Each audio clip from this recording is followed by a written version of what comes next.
tous ceux et celles qui nous ont soutenus, qui ont permis aujourd'hui que ce soir on soit ensemble se retrouver en train de parler, notamment M. Jean-Baptiste Bruno, donc, qui est ici, sans qui on ne pourrait pas être réunis, à l'UBS en général qui a accepté en fait, de soutenir ce projet. Niveau communication à 3 sous-ensembles, Hélène Gaucher, photographe, qui m'a beaucoup aidé pour les afficher, etc.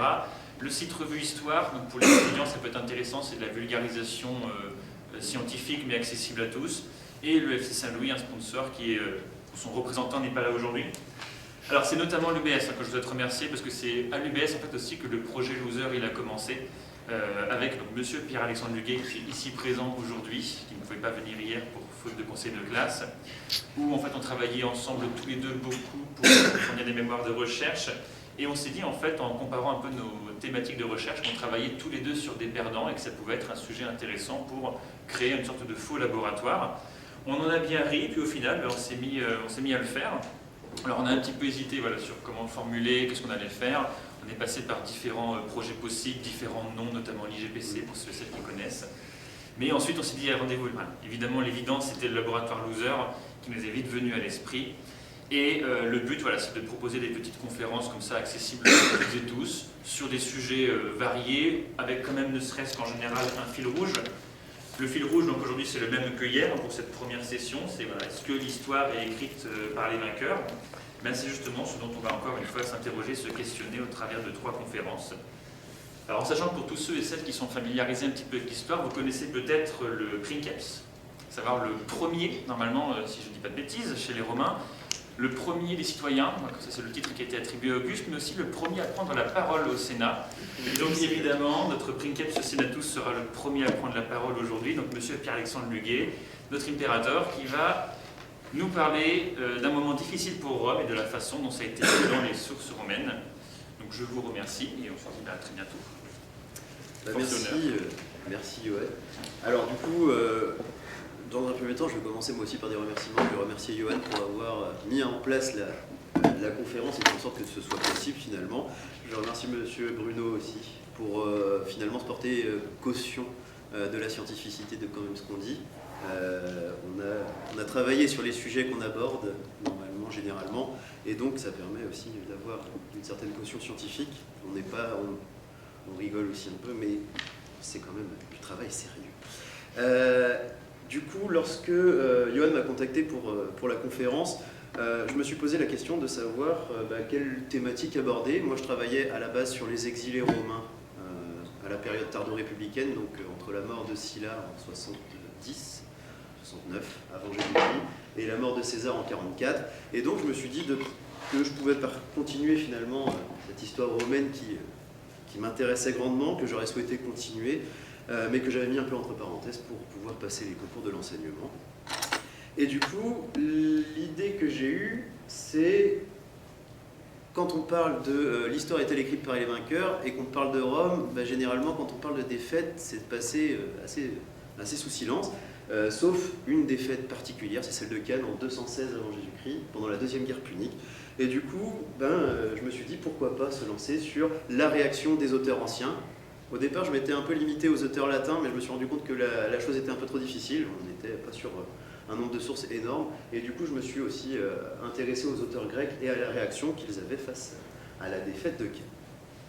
Donc la question de savoir si les vainqueurs écrivent voire réécrivent l'histoire se pose clairement, et c'est notamment le cas pour la période ancienne, parce que les sources dont nous disposons sont limitées et lacunaires, et du coup, on est obligé de travailler avec uniquement certains auteurs sur certains sujets.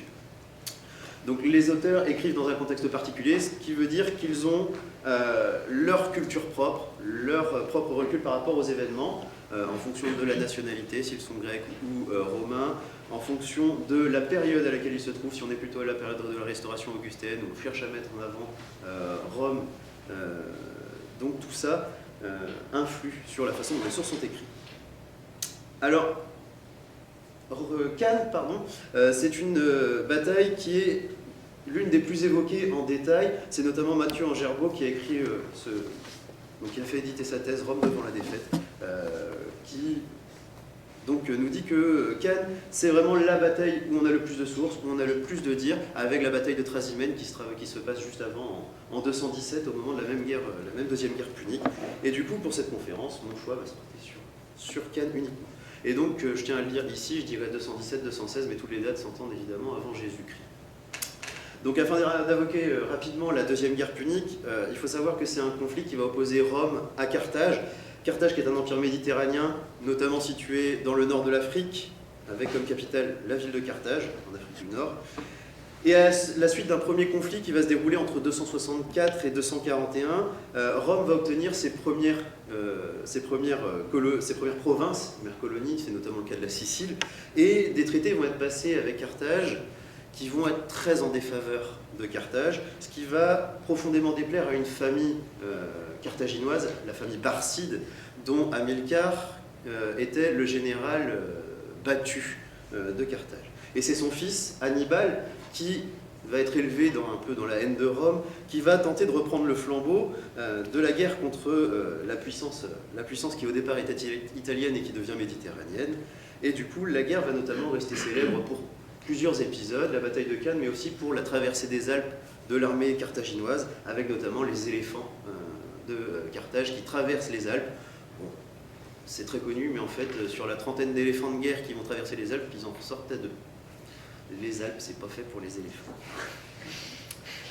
Donc avant la bataille de Cannes, Hannibal pille différentes régions du centre et du sud de l'Italie, l'Apulie, le Samnium ou la Campanie, et va remonter le nord en utilisant la grande route qui permet d'accéder du sud de l'Italie jusqu'à Rome, qu'on appelle la Via Appia. Et à ce moment-là, il est suivi par le dictateur Quintus Fabius Maximus. Donc, un dictateur, c'est un homme à qui le Sénat a donné des pouvoirs exceptionnels pour qu'il puisse commander des armées. Il faut savoir que Rome est dans une situation un peu désastreuse. Ils ont perdu notamment à Trasimène, et la remontée des armées carthaginoises vers Rome fait quand même peur, on a peur du siège. Cependant, la dictature de Quintus Fabius Maximus va prendre fin et on va élire des consuls, normalement. Il y en a 2 qui sont élus. Il y a Lucius Aemilius Paulus, que j'appellerai Paul-Émile pour la suite de la conférence, et vous avez Caius Terentius Varro, Varron, que j'appellerai Varron dans la suite de cette conférence, que Yann Le Goec décrit. Donc Yann Le Goec, un grand historien militaire de Rome, qualifie de démagogue dans le sens où c'est un plébéien, donc il est issu du peuple, et il va vouloir diriger pour le peuple et par le peuple, ce qui s'oppose complètement à son collègue au consulat. Donc, suite à des levées exceptionnelles faites par le Sénat romain, les 2 consuls, donc Paul-Émile et Varron, vont pouvoir aligner juste avant la bataille de Cannes à peu près 80 000 hommes. Et la bataille va se dérouler donc le 2 août 1916. Et j'ai problématisé cette conférence en comment les auteurs anciens ont-ils compris et réagi à la défaite romaine de Cannes en 207. Je vais y répondre en 3 parties. Une première qui va parler de la tactique utilisée par Hannibal, qui est vue par les sources comme un peu du génie militaire, mais aussi un peu une tactique que je dirais infamante. On verra pourquoi. Ensuite, on parlera des éléments aussi, des éléments climatiques notamment, qui vont jouer en faveur des armées romaines. Et enfin, on s'intéressera plus particulièrement à la figure de Varron, qui, dans les sources, est mentionné comme le principal, si ce n'est l'unique responsable de la défaite. Donc pour parler de ces tactiques, il faut savoir que la bataille de Cannes, avant même ses débuts, elle se présente déjà sous de mauvais présages, puisque les deux consuls sont en désaccord. Polybe, qui est un historien grec, nous parle notamment des désaccords sur le fait que Paul-Émile souhaite attendre avant d'engager la bataille contre Hannibal, et considère surtout que le terrain en plaine, qui est le terrain autour de Cannes, leur est profondément désavantageux, notamment parce que les Carthaginois utilisent une cavalerie qui est nombreuse et efficace. Donc ils trouvent que c'est une mauvaise idée. Varron s'oppose évidemment à ces 2 aspects-là, et c'est son point de vue qui va primer. Et je vais citer Eutrope, qui est un auteur romain, un peu tardif c'est un auteur du 5e siècle, mais en raison du manque de patience du consul Varron, malgré l'avis contraire de l'autre consul, on avait combattu près d'un village appelé Cannes, en Apulie. Les 2 consuls sont vaincus par Hannibal. Donc c'est un abrégé de l'histoire romaine, donc c'est très rapide. Les troupes d'Hannibal sont relativement hétérogènes avant la bataille. On a des troupes carthaginoises, africaines, numides, mais on a aussi des troupes ibères et des troupes gauloises qui sont récupérées au fur et à mesure de l'avancée. Donc Hannibal part d'Espagne, traverse le sud de ce qui est la France aujourd'hui, le sud de la Gaule, et va récupérer donc des Ibères en Espagne et des Gaulois dans le sud, avant de traverser les Alpes. Et donc on a une armée qui est assez hétérogène, mais on va avoir une tactique qui est utilisée assez particulière. Donc les estimations pour les forces carthaginoises, c'est 30 à 40 000 hommes pour la bataille de Cannes, contre 80 000 Romains, et par contre on a 10 000 cavaliers. Ces soldats sont armés à la romaine. Les soldats carthaginois sont armés à la romaine. On a des auteurs qui nous en parlent, qui sont assez choqués d'ailleurs, puisque les armes romaines sont récupérées sur les cadavres des soldats romains tués à Trasimène. Donc on a des armes romaines qui vont être utilisées par des carthaginois à la suite d'un pillage des cadavres. Donc ça choque un petit peu les sources. Enfin les auteurs en tout cas des différentes sources, notamment les auteurs latins. Appien, un autre grec, présente ce qui selon lui va être un tournant en fait, de la bataille. Hannibal aurait demandé à des Africains en fait, de se rendre aux Romains. Au début de la bataille, on a une armée carthaginoise qui est formée sur les côtés des cavaliers carthaginois, au centre les Ibères et les Gaulois, donc c'est un peu plus mou. Les Romains sont censés enfoncer le centre, et ensuite on va avoir une enveloppe qui serait faite. Et ces Africains vont se rendre. Ils vont rendre leurs boucliers, ils vont rendre les épées, ils vont rendre les lances qu'ils ont pris notamment à Trasimène, et ils vont être faits prisonniers. Les Romains n'ont pas le temps ni de les lier, ni de les envoyer plus loin. Ils les placent derrière le champ de bataille et ils s'occupent de la bataille.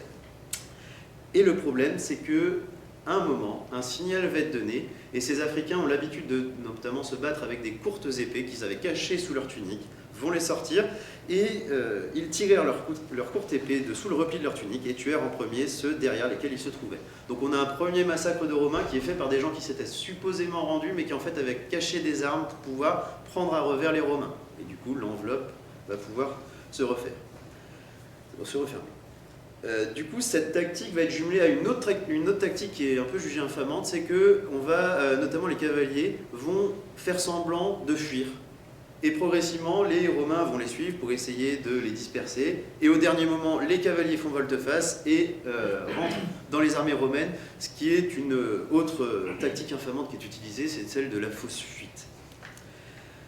Malgré tout, dans cette situation grave, les auteurs appuient, et notamment les auteurs latins, ils appuient sur le fait que l'armée romaine combat avec bravoure, notamment lorsque leurs généraux sont encore vivants. Polémile et Servilius, qui est un autre général romain, vont se battre aux côtés de leurs troupes, et j'ai oublié de noter qui nous a dit ça, mais il me semble que c'est Valère Maxime, un auteur romain. Tant qu'Emilius et Servilius demeurèrent en vie, les Romains infligèrent des pertes sévères à l'ennemi, et en subirent tout autant. Ils résistèrent néanmoins en bon ordre. Donc jusqu'à ce moment-là de la bataille, les Romains tiennent, ils sont en bon ordre, ils peuvent gagner. Mais lorsque leurs généraux tombèrent, ils se taillèrent avec une extrême détermination un chemin à travers les rangs ennemis et s'échappèrent séparément. Donc à partir du moment où le commandement romain est tué, les armées romaines se dispersent complètement. Et ce qui est assez frappant, c'est qu'on a un égard qui est fait à ces deux généraux, Servilius et Emilius, qui n'est pas fait à Varron, le deuxième consul. On le verra sur la troisième partie. Varron, lui, c'est tout le contraire de Polémile. Polémile combat alors qu'il est couvert de sang et blessé. On lui demande même d'un moment de partir.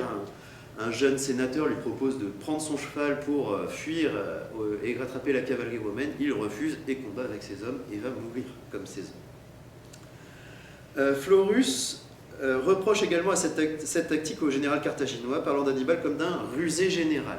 Donc là, le mot important, c'est rusé général. Hannibal est un bon général, c'est un excellent tacticien, mais il utilise parfois des tactiques qui sont un peu infamantes, notamment pour les Romains. Et cette tactique va être utilisée dans un contexte particulier, c'est que Hannibal peut placer ses troupes où il veut avant le début de la bataille, et ça va jouer au cours de la bataille, notamment à cause des éléments météorologiques, et ça va être ma deuxième partie. Il a choisi le site de Cannes car il facilite l'utilisation de sa cavalerie. Il y a 10 000 cavaliers carthaginois qui sont extrêmement efficaces, donc pourquoi ne pas l'utiliser, d'autant que les armées romaines acceptent le combat. Et il va prendre avantage de ces conditions météorologiques parce que on est sur une plaine qui est assez aride, et du coup il va placer ses soldats de façon à ce qu'ils soient dos au vent et donc dos aux éléments. que les Romains, ce qui va finalement apporter préjudice aux Romains. Les sources parlent d'une journée qui est ensoleillée, mais venteuse, et qui soulève la poussière face aux Romains, et va donc limiter la vision des soldats. Appien nous dit « Et le vent se mit à souffler de l'intérieur des terres, violent et chargé de sombres nuées. Il portait dans la direction des Romains en soulevant la poussière, qu'ils avaient dans les yeux, ce qui surtout les empêcha de voir loin l'ennemi. » Et il va ajouter juste après « Plus que tout le reste, la poussière les gênait, et ils ne pouvaient même pas deviner ce qui arrivait. » C'est-à-dire qu'en plus d'une tactique qui est infamante, on a une poussière qui arrive dans les yeux des Romains, et donc ils ne voient même pas les ennemis arriver, et notamment les lances arriver. Ils peuvent lancer leurs pilums. Les pilums romains sont faits normalement pour casser une fois qu'ils arrivent dans le bouclier ou dans le corps de l'ennemi. Là, ils les lancent à l'aveugle, alors que les Carthaginois, eux, les voient très bien, sont dans la plaine, ont une vue plutôt dégagée. Et donc, pour Florus, qui a une description tout aussi précise en fait, de ces éléments météorologiques, ces événements climatiques et la tactique de fuite et de faux prisonniers sont déterminantes dans la défaite de Rome à Cannes. Car Hannibal, non content d'employer de faux déserteurs qui massacrèrent ensuite nos soldats par derrière, observant aussi, et c'est là qu'il met le rusé général, la disposition des lieux en ces plaines découvertes, soleil très ardent, poussière très abondante, vent soufflant toujours vers l'est, comme à dessein, un peu comme si c'était fait exprès, rangea son armée de telle façon que les Romains étaient placés face à tous ces obstacles. Il combattit grâce au vent, à la poussière et au soleil, avec les éléments de son côté. Donc les Romains doivent combattre avec, des conditions climatiques difficiles, qu'Hannibal utilise à son avantage.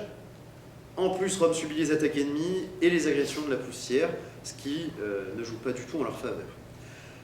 Pour les auteurs, romains comme grecs, cette aide finalement qui est apportée par les éléments climatiques, elle n'est pas anodine, elle découle d'une aide apportée par les dieux à Hannibal.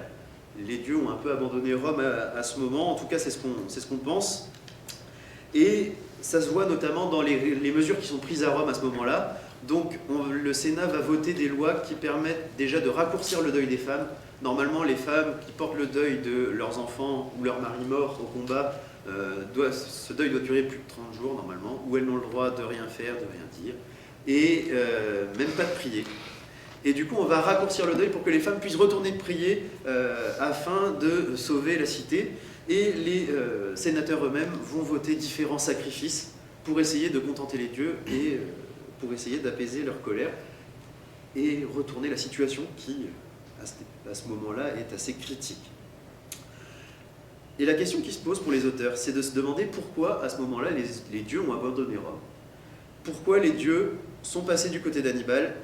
Et une réponse se fait jour à peu près dans toutes les sources, c'est à peu près quasi général, c'est récurrent, et c'est le consul Varro.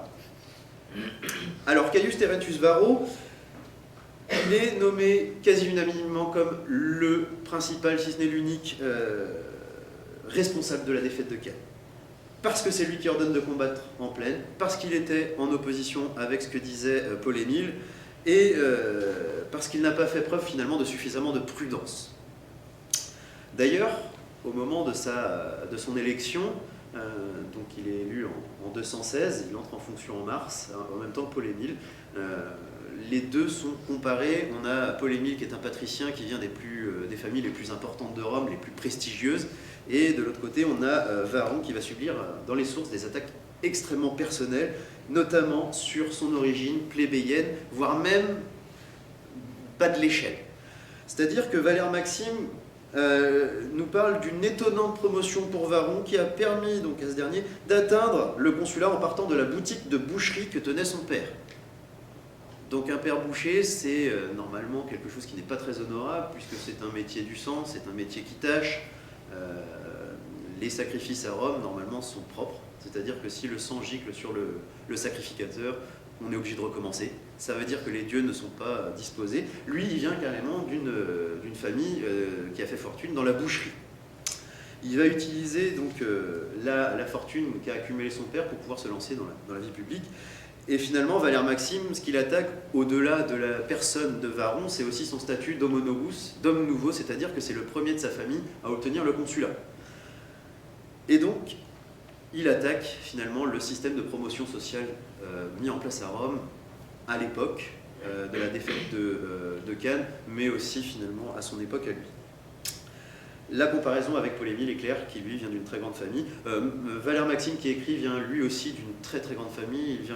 Il est issu de la famille des Valéry, qui est une ancienne famille patricienne, donc l'une des plus importantes familles de Rome. Donc l'opposition finalement paraît ici logique. D'autant que Paul-Émile ne peut pas avoir été mal aimé des dieux, puisqu'il a été pontife, c'est-à-dire que c'est une charge religieuse, c'est la charge religieuse la plus importante de Rome. Il est pontife entre 220 et 217, donc juste avant la bataille, et il a en plus triomphé de l'Illyrie, ce qui prouve que c'était un général compétent, à la différence de Varron, qui n'est pas favorisé des dieux. Les critiques donc sont extrêmement virulentes, mais son origine plébéienne n'est pas la seule réputation qui lui est faite a posteriori, puisque pendant la bataille, là où Paul-Émile va laisser la vie, Varron, lui, va s'enfuir. Et du coup, on a dans les sources un processus qui se met en place, qui est un processus d'héroïsation de Paul-Émile, qui fait figure en fait du martyr qui meurt aux côtés de ses hommes, là où Varron va être plutôt présenté comme un coureur qui fuit le combat avec une cinquantaine de cavaliers. Donc on a un consul qui meurt avec toute son armée et l'autre qui s'enfuit dans une ville proche avec une cinquantaine de cavaliers. Face à la défaite imminente qu'il a lui-même provoquée. Là, je citerai Polybe. Un petit nombre se réfugièrent à Venise. Parmi eux se trouvait Caius Terentius, le consul romain, un homme qui avait fait de sa vie une honte et de son commandement un fléau pour la patrie. La responsabilité de Varron est claire. Le seul responsable de la défaite, c'est lui. Et cette responsabilité donc, va découler notamment d'une colère qu'il a provoquée contre Junon au moment des Jeux du cirque qu'il avait organisés lorsqu'il était édile de la plèbe. Donc il avait organisé des jeux pour plaire aux dieux, mais aussi à la population. Et il aurait placé un jeune homme qui est trop beau sur le char de Jupiter, pour les courses de chars, pour porter les offrandes, ce qui aurait offensé la déesse. Mais bon, c'est à prendre avec des pincettes parce que c'est dit par un auteur qui est très tardif. Et en plus, c'est vraiment un épisode qui est évoqué uniquement par lui et qui n'est pas très détaillé finalement. Donc les divinités ont joué contre Rome aussi. Je conclurai du coup par les réactions de ces auteurs anciens face à la défaite. Elles sont relativement similaires, qu'on soit grec ou romain, les dires sont les mêmes. On reconnaît d'abord la victoire tactique d'Hannibal, mais aussi sa tactique un peu infamante d'utiliser des fuyards, des faux fuyards et des faux prisonniers. On met en accusation Varron évidemment, et selon les auteurs, c'est lui le véritable responsable de la défaite, en plus de tout ce que j'ai cité. La tendance des auteurs à s'inspirer des uns des autres fait que de toute manière on doit avoir un certain recul quand même, puisqu'ils se copient les uns les autres, et donc le fait qu'on ait un récit qui soit relativement similaire dans chacun montre qu'il faut aussi avoir un peu de recul sur les dires. Cette défaite, c'est l'occasion pour Rome de non pas de minimiser la défaite, pour les auteurs de minimiser la défaite de Cannes, mais c'est quelque chose qui va être utilisé pour maximiser la victoire en fait, de Rome. Rome va gagner la deuxième guerre punique malgré le fait que les dieux aient été contre eux, malgré qu'ils aient perdu à Cannes, et donc ça montre la capacité de résilience. Le bilan pour Rome sur les 80 000 engagés, c'est 45 000 morts en une journée, contre 5 700 Carthaginois. Les estimations des historiens sont relativement similaires à celles des auteurs anciens.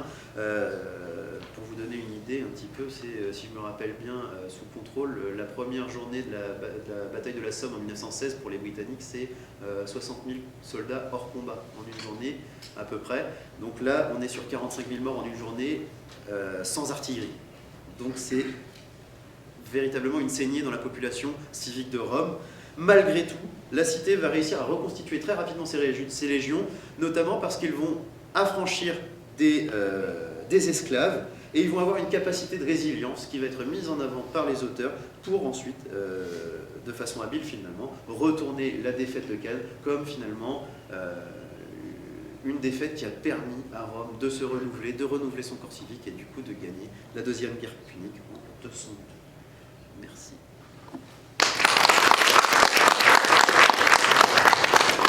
Est-ce que vous avez des questions? Les fameux 2 éléphants qui ont survécu au passage des Alpes, ils ont tous servi pendant cette bataille? Ils n'ont pas servi pendant cette bataille, et ils sont morts avant. Le fait est que Rome s'est assez facilement habitué, donc l'Empire s'étend assez rapidement à cette époque-là, jusqu'au début du 1er siècle avant notre ère.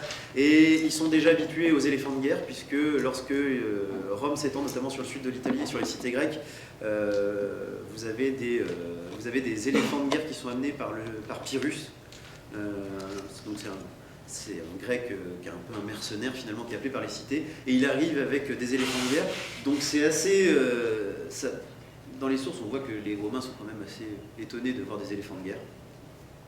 Mais ils vont trouver assez vite la parade. La parade romaine aux éléphants, c'est simple. Vous prenez des cochons, vous les enduisez d'huile et vous y mettez le feu. Parce que du coup, les cochons vont courir au-devant des éléphants qui vont cabrer, qui vont fuir du fait des cris de l'animal. C'est une tactique qui a été utilisée notamment contre les éléphants de Pyrrhus. Et du coup, les deux éléphants qui restent à Hannibal ne vont pas finalement faire très long feu en Italie. Il va même avoir un besoin assez urgent de nouvelles troupes et même de fonds, parce que donc, il fait un peu le tour de l'Italie avant de s'attaquer à Rome. Il ne s'attaque même pas à la ville d'ailleurs, même avec Cannes où il s'ouvre la voie, il n'y va même pas, ce qui est une faute tactique reprochée par ses généraux. Mais du coup, il a besoin de fonds et de soldats, ce qui montre que quand même, il a subi de lourdes pertes. Oui.